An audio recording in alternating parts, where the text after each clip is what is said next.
OK, so faisons deux autres exemples afin de bien comprendre le concept. Donc, première étape ici, on met l'équation égale à 0, donc c'est fait, et on s'assure que c'est simplifié. OK, donc c'est fait.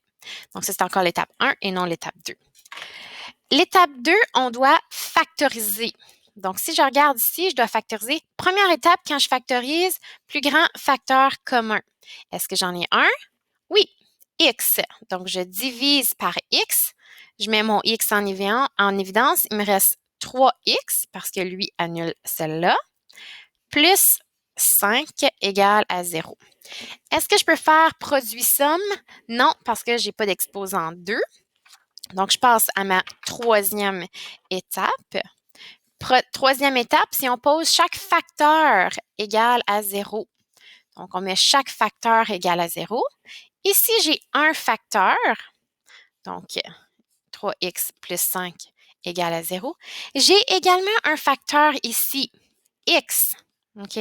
Donc, le x est un facteur, c'est aussitôt que j'ai une variable, donc aussitôt que j'ai un x et que j'ai une multiplication qui sépare mes deux facteurs, ça compte pour un facteur. OK? Donc, on pose chacun d'entre eux égal à 0. Dernière étape ici, on va isoler les facteurs. Donc, on va isoler notre x pour trouver sa valeur. Mon x est déjà isolé ici, super. Ici, j'envoie mon 5 de l'autre côté, il devient donc négatif. Je divise par 3, divise par 3 pour isoler mon x. Voici ma deuxième réponse. Donc, mes deux solutions sont ici et mes abscisses à l'origine sont donc 0, 0 et moins 5 sur 3, 0. OK? Donc, si je devais faire mon dessin ici, j'ai 0, 0, moins 5 sur 3 qui va être environ ici. Ma parabole est ouverte vers le haut, donc ça devrait ressembler à quelque chose comme ça. OK? Donc, dernier petit exemple, on commence avec la première étape. On met l'équation égale à 0, donc on envoie le 27 de l'autre côté. Donc, il devient moins 27. Et on doit simplifier. OK? Donc, si je veux simplifier, je dois développer en premier. Donc, x fois x, x à la 2, x fois moins 6x, moins 27, égale à 0. Donc, ma deuxième étape. C'est la deuxième étape de la première étape. Dans le fond, j'écris 2, mais ça devrait rester 1. Deuxième étape, c'est là où est-ce qu'on factorise. Donc, factorise, première étape, est-ce que j'ai un plus grand facteur commun? Non, j'ai pas de plus grand facteur commun. Donc, je vais faire produit-somme.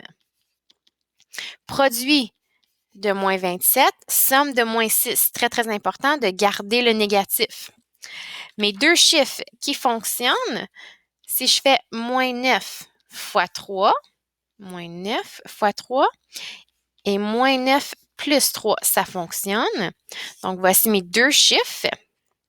Vu que je n'ai pas de chiffre en avant de mon x à la 2, qu'est-ce que je peux faire? Je peux tout de suite mettre ma forme factorisée en mettant un x ici et le deuxième x ici. Mon moins 9, je l'amène ici et mon plus 3, je l'amène ici. Donc, j'ai fait ma deuxième étape. Maintenant, ma troisième étape, si on met les facteurs égaux à 0, donc j'ai un facteur ici, je le mets égal à 0, et je mets le deuxième facteur égal à 0. Excellent. Et finalement, comme dernière étape, donc ça c'est fait, dernière étape, on isole mon x, donc x égale à 9, x égale à moins 3 parce qu'on doit changer le signe. Mes deux abscisses à l'origine sont 9, 0, moins 3, 0. Si je fais le dessin, donc je vais à moins 3, 0 et 9, 0.